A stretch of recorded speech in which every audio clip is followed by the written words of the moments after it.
I chose this film specifically for a number of reasons. And this is the period of my stream where you just let me talk at you for a little bit, okay? So please indulge me. Don't sub. Don't try and get my attention. Just listen for a bit. I think the quote that comes to mind when I think of this film in particular, right away, is there are no old movies, just movies you haven't seen yet. Not only is this a damn near 30-year-old film, but also that this is based on a nearly 500-year-old work of fiction. And somehow it holds up.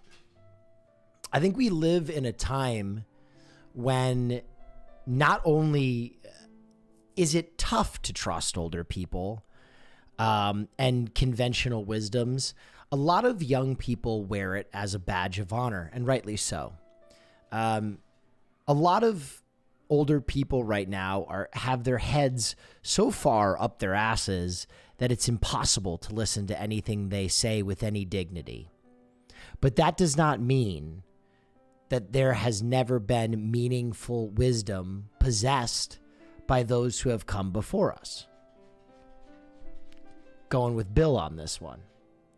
Art has this incredible way of transcending barriers, of communicating truths that span years, decades, even centuries. One of those is just meditations on love. The great philosophers, Bill, they all have some very interesting things to say on the feelings that you're experiencing when you fall in love with someone. And so I would hope that even in this awful era of misinformation and the incredible amount of disservice that anyone older than you young people has done you've inherited a broken world and you do not deserve that. I would challenge you that despite those shortcomings, to look harder into the words of those who have come before you and try and find meaning. Try and find universal truth, and to the highest standard, find some art. Because I think this is Boz's love letter to Shakespeare, right? Boz at some point had to know that this film was not going to have a mass audience. In fact, it's incredible to me. I saw thousands of people within this chat approach this movie as a joke. The first 20 minutes, you're like, what am I looking at? It's laughable. It's campy. It's overdone. It's ridiculous. And then 2 hours later, you find yourself feeling something real. Where did that come from? How am I experiencing catharsis at something that was so laughable just 2 hours ago? That's because I think Boz really loves Romeo and Juliet. And I think he gave a piece of himself and his art to try and translate something that is difficult to unpack without the aid of the visuals in this film. You know, I did like so many of you. I read Romeo and Juliet in high school, and I didn't get a goddamn thing out of it. It was just words on a piece of paper. What the fuck is this? It wasn't till later in my life when I watched this film that it was like an epiphany. Oh my God. It was like a Rosetta Stone. It was like all of a sudden I saw the letters and words and phrases and soliloquies take shape, and a picture emerged. And then I went back and I read some other Shakespeare, maybe some Tempest, maybe some Midsummer's Night. And there were truth in those words as well. And so I would challenge you to go back, maybe read some old Bill, maybe read some old philosophy, maybe just go watch some films you haven't seen yet. Not old films, just films you haven't seen yet. And dig deep and look for some buried treasure in there. Because you'll be surprised. You'll be surprised how the great minds throughout history can make you feel like you're not alone. I was a depressed kid growing up. And a lot of times I felt like the feelings and the thoughts I was having were completely my own. And that I was a world unto myself, and that loneliness was crippling. And then I went out and I found some people that had these uncannily similar views on life. I'm a guy who flirted with suicide. I am a hopeless romantic. And Romeo and Juliet, even though their story is fictional and even though it's 500 years old, can still speak to you. Is Romeo a fool for falling in love? For entering in a star-crossed romance? Did he just love Juliet because she was the forbidden fruit? Do we just want things we can't have? Who's to say? Who's to say?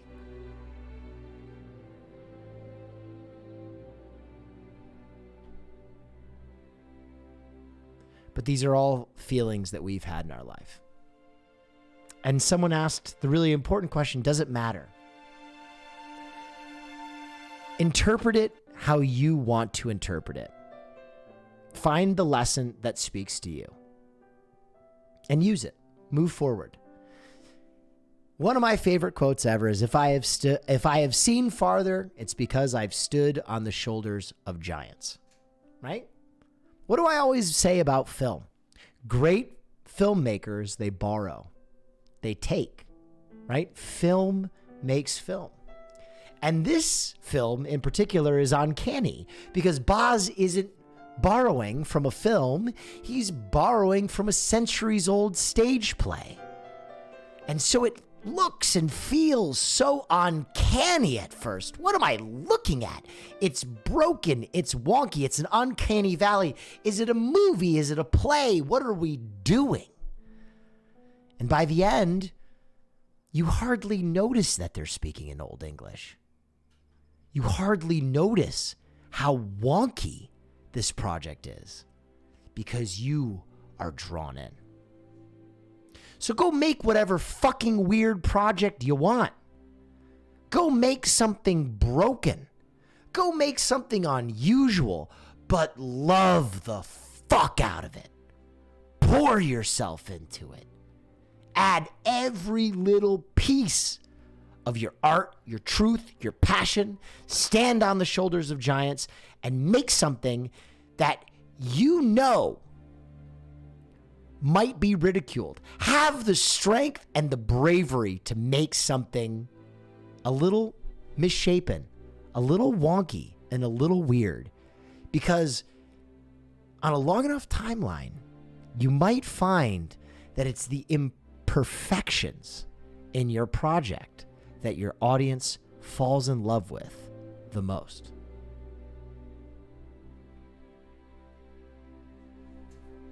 Anyway, that's my little rant. I hope you gained something. I hope you enjoyed your time here. It's so not the content that you're used to. I know Twitch has manifested itself as second screen content. So watching a really dense film and listening to an old sappy boomer rant about his passion for film is not exactly front page content. But I hope it meant something to you.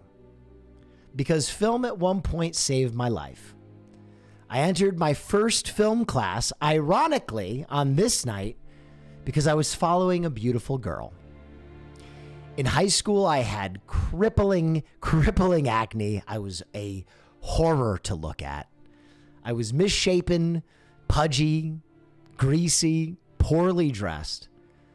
And a beautiful girl who gave me the time of day had a passion for film. So there I was in a film class with no idea what I was really doing there. And the ironic thing is, from that love of the eyes sprung a love of my soul.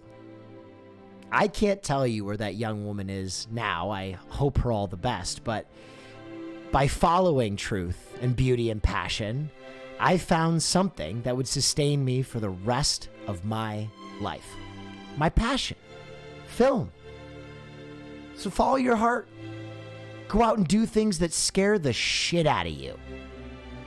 Right? Anyway, that's my time. Don't sub. Don't do anything. Just go have a wonderful evening. Think on this. Meditate on this. And watch some good movies. And we'll call that even.